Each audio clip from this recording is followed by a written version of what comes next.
আসসালামু আলাইকুম। আজকে নিয়ে এসেছি রান্নার ভিডিও। প্রথমে দিয়ে দিলাম তেল, তারপরে দিব গরম মশলা, তেজপাতা, গরম মশলা, এরপরে দিয়ে দিব পেঁয়াজ।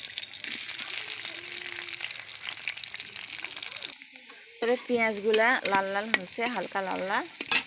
তারপরে এখানে দিব আদা জিরা রসুন বাটা। তারপরে দিয়ে দিব রসুন থেতা করে একটু তেলের সাথে কষায় নেব। এখন আদা জিরা কষানো হয়ে গেছে, এবার দিব হলুদের গুঁড়া, মরিচের গুঁড়া, লবণ।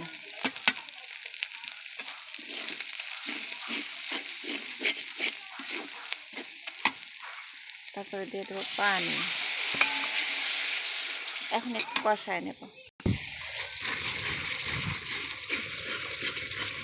এবার মশলা কষানো হয়ে গেছে, এই যে দেশি মুরগি দিয়ে দেব।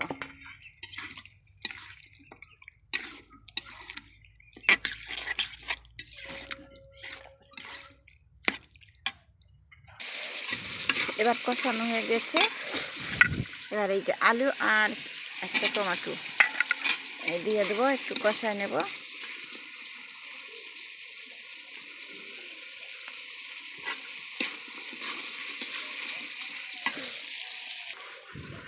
এখন কষানো হয়ে গেছে, পানি দেব, জল দেব। একটু পানি দিলাম।